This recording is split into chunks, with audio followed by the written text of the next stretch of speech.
పీపల్పూర్ గ్రామం ఉత్తర భారతంలో ప్రశాంతంగా ఉండే ప్రదేశంలో ఉంటుంది. అక్కడ ప్రతి ఉదయం స్వచ్ఛతతో నిండి ఉంటుంది. అందరూ ఎంతో కష్టపడతారు. కానీ ఊర్లో ఎక్కువ మంది పేదరికంతో బాధపడుతూ ఉంటారు. గోపాల్ తన రైతు స్నేహితుడు మనోహర్తో మాట్లాడుతూ ఉంటాడు. తెలియడం లేదు, ఈ ఊళ్ళో ముందులాగా ధనవంతులు ఎందుకు ఉండటం లేదు? అవునవును, కొన్నేళ్ల నుంచి పేదరికం అయితే చాలా బాగా పెరిగిపోయింది. విషయం ఏంటంటే మనమైతే కష్టపడుతున్నాం, కానీ ఎందుకో తెలియదు లక్ష్మీదేవి ఏం కోరుకుంటుందో మన వల్ల ప్రసన్నరాలవడం లేదు. అరే, మనలాంటి మామూలు వాళ్ళు ఏం చేయగలరు? దీని గురించి అయితే మన సర్పంచ్ గారే ఏదో ఒకటి చేయగలరు.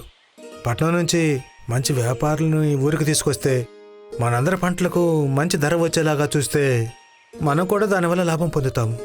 కానీ లేదు, సంపత్రాం సర్పంచ్గా ఉండడానికి అనర్హుడు. అతని దగ్గర మనం ఏం ఆశించగలం? సరేరా, మన పనిని మనం పూర్తి చేద్దాం. ముందు పద, పని మొదలు పెడదాం. పని అయితే చేయాల్సిందేగా. మనకి ఖాళీగా కూర్చుంటే డబ్బులైతే రావుగా. కూర్చొని తినే అదృష్టమే లేదుగా మనకి. సరిగ్గా చెప్పావు. గోపాల్ పొలం చాలా చిన్నది, కానీ తన పొలం ద్వారానే తన కుటుంబాన్ని పోషించుకుంటున్నాడు. తన భార్య ఆశ, అలాగే 10 ఏళ్ల కొడుకు రాఘవ్ తన కుటుంబం. ఒకరోజు ఆశ గోపాల్తో ఇలా అంటుంది. గోపాల్, మనం ఎంతకాలం ఇలా కష్టపడుతూ ఉంటాం? మన తలరాత ఎప్పటికీ మారదా? ఈ పేదరికం మన ప్రాణాలు తీసేస్తోంది. ఆశా, ధైర్యం కోల్పోకు. భగవంతుడు మన కష్టాన్ని చూస్తున్నాడు. ఏదో ఒక రోజు అంతా సర్దుకుపోతుంది. ముందు మన పనిని మనం సరైన పద్ధతిలో చేయాలి. గోపాల్ ఆత్మవిశ్వాసం, అలాగే తన కష్టం, తన ప్రేమే ఆ కుటుంబాన్ని కఠినమైన పరిస్థితుల్లో కూడా ఒకటిగా ఉంచుతుంది. కాని వాళ్ల చింతకి మరొక కారణముంటుంది. వాళ్ల కొడుకు రాఘవ్. తను చిన్నప్పట్నుంచి అనారోగ్యంతో బాధపడుతుంటాడు. ఈ పేదరికంలో మనం ఎలాగోలా నెట్టుకొస్తాం. కాని రాఘవ్ అనారోగ్యంని నేను చూడలేకపోతున్నాను. ఊరి చుట్టుపక్కల అందరూ డాక్టర్లతో వైద్యం చేయించాము, కాని ఏమీ ప్రయోజనం లేదు. రేపు మళ్లీ తనని ఒక డాక్టర్ దగ్గరికి తీసుకువెళ్తాను. ఆశ తన కొడుకు రాఘవ్ని డాక్టర్ దగ్గరికి తీసుకువెళ్తుంది. డాక్టర్ రాఘవ్ని చెక్ చేసిన తర్వాత, నిజానికి రాఘవ్ మీ గర్భంలో ఉన్నప్పుడు మీరు సరైన పోషకాలను తీసుకోలేదు. ఆ కారణంగా రాఘవ్ శారీరక వికాసం తక్కువగా ఉంది. తరచూ ఇలాంటి విషయాల్లో బిడ్డ పుట్టిన తర్వాత కూడా బలహీనంగా ఉంటాడు. డాక్టర్ గారు, తప్పెక్కడ జరిగిందో నాకు తెలీదు. నేనైతే చక్కగానే తిన్నాను. డాక్టర్ ఆంటీ, నాకు ఎప్పటికీ నయం కాదా? ఎందుకు కాదు బాబూ. ఒకవేళ రాఘవ్ని పట్నం తీసుకువెళ్లి ఎవరైనా మంచి డాక్టర్కి చూపించారు అంటే తనకి నయం అవుతుంది. కానీ దానికి చాలా ఖర్చవుతుంది. అలాగా, ఎంతవుతుంది? డబ్బులైతే చాలా అవుతాయి. నాకు తెలిసి లక్షల్లో కూడా ఉండొచ్చు. డాక్టర్ చెప్పిన తర్వాత రాఘవ్కి వైద్యం చేయించడానికి గోపాల్ ఇంకా ఆశ తనని పట్నానికి తీసుకువెళ్లాలనుకుంటారు. కానీ డబ్బులు లేకపోవడం వల్ల వాళ్ళు వెళ్లలేకపోతారు. ఈ పేదరికం వల్ల ఇంతకుముందు మనం ఎప్పుడూ కూడా ఇంతగా బాధపడలేదు, కానీ వాళ్ళు బాధపడుతున్నాం. డబ్బులుండుంటే వెంటనే పట్నానికి వెళ్లి డాక్టర్కి చూపించేదాన్ని. నేను ప్రయత్నం చేస్తున్నాను. ఈసారి పంట బాగా పండితే అన్నిటికంటే ముందు ఈ పనే చేద్దాం. అంతవరకు మనం రాఘవని చాలా జాగ్రత్తగా చూసుకోవాలి. ఇక గోపాల్ తన పొలంలో ఎక్కువ కష్టపడతాడు. ఒకరోజు పొలం దున్నుతున్నప్పుడు ఉన్నట్టుండి ఏదో గట్టి వస్తువుకి తగులుతుంది. గోపాల్ కంగారు పడుతూ నాగలిని బయటికి లాగుతాడు.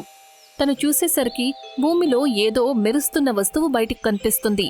దాన్ని బయటికి తీసి గోపాల్ చూసేసరికి అది ఒక బంగారు ద్వీపం. అది అంతవరకు భూమిలోనే ఉంటుంది. ఇదేంటి? ఇది చాలా పాత ద్వీపంలా అనిపిస్తుంది. దీన్ని ఇంటికి తీసుకెళ్లి శుభ్రం చేస్తాను. గోపాల్ ఎప్పుడైతే ఇంటికి వెళ్తాడో అప్పుడు తన ద్వీపాన్ని శుభ్రం చేస్తాడు. అప్పుడు తెలుస్తుంది అది బంగారంది అని. ఆశ దాన్ని చూసి చాలా సంతోషిస్తుంది. ఆశ ద్వీపాన్ని చూసి ఇలా అంటుంది. భలే, ఇది బంగారు ద్వీపంలా ఉంది. ఏవండి, దీన్ని మనం అమ్మేస్తే మంచి లాభం వస్తుంది. దాంతో రాఘవ్కి వైద్యం చెయ్యొచ్చు. మన పేదరికం కూడా దీనితో దూరం అవుతుంది. నువ్వు సరిగ్గా చెప్పావు ఆశ. రేపు పట్టణానికి వెళ్ళి ఈ ద్వీపాన్ని అమ్మేస్తాను. మన బాధలన్నీ కూడా అంతమైపోతాయి. నువ్వే చూడు, ఈ ద్వీపం ఎంత బాగుందో. ఎప్పుడైతే గోపాల్ ద్వీపాన్ని చక్కగా రుద్దుతాడో అప్పుడు గదంతా ఒక పొగ కమ్ముకుంటుంది. కాసేపట్లో అక్కడ ఒక విశాలమైన భయంకరమైన జిన్ ప్రత్యక్షమవుతాడు. జిన్ కళ్ళు మెరుస్తుంటాయి. నువ్వు నాకు ఈ ద్వీపం నుండి నాకు విముక్తి కలిగించావు. నేను నీకు ఒక కోరికను తీరుస్తాను. కోరుకో యజమాని, నీకు ఏం కావాలో. నువ్వు నిజంగానే నాకు సాయం చేస్తావా? తప్పకుండా చేస్తాను, అడుగు. నువ్వు ఈ కోరికను చాలా తెలివితేటలతో కోరుకోవాలి. నీకు ఒకటే అవకాశం ఉంది. గోపాల్ ఆలోచిస్తాడు. ఏమండి, ఏం ఆలోచిస్తున్నారు? త్వరగా చెప్పండి, మన రాఘవ్ ఆరోగ్యాన్ని నయం చెయ్యాలి అని. ఇదిగో జిన్ బాబు, చూడు.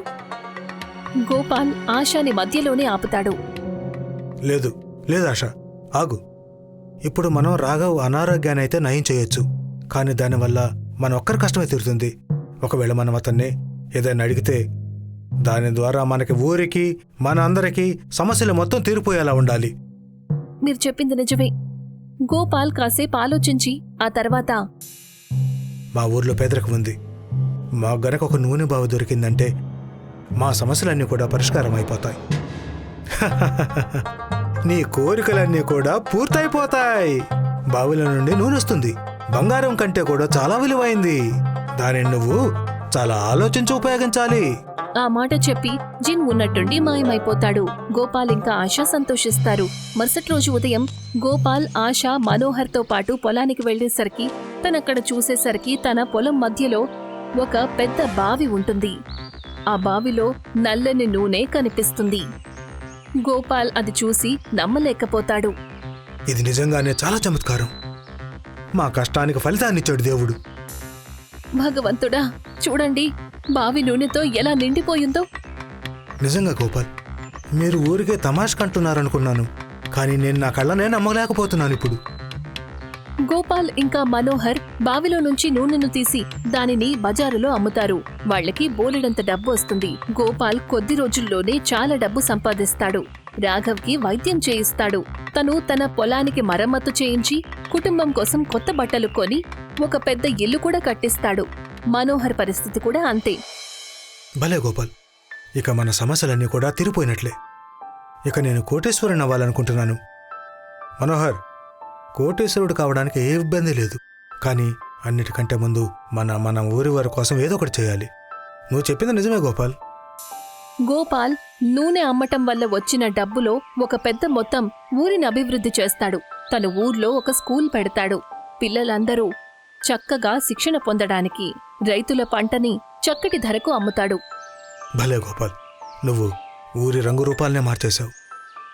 ఇంత అభివృద్ధి సంపత్రాం సర్పంచ్గా ఉండి కూడా చేయలేకపోయాడు, కానీ నువ్వు చేశావు. గోపాల్, ఈసారి సర్పంచ్ ఎన్నికల్లో మన ఊరి తరపున నువ్వు కూడా నామినేషన్ వేయాలి. ఇది మంచి ఆలోచన. సర్పంచ్ అయిన తర్వాత నేను ఈ ఊరికి మరింత సేవ చేయగలను. ఊర్లో కొంతమంది గోపాల్ ఎలక్షన్స్లో నిలబడ్డానికి మద్దతు తెలుపుతారు. కాని ఊరి సర్పంచ్ సంపత్ రామ్ తనను చూసి కుళ్ళుకుంటాడు. సంపత్ రామ్ తన దగ్గర మనిషి ధర్మాతో మాట్లాడతాడు. అతను నాకు పోటీగా నిలబడతాడా? అరే, నేను 20 ఏళ్ల నుంచి ఈ ఊరికి సర్పంచ్గా ఉన్నాను.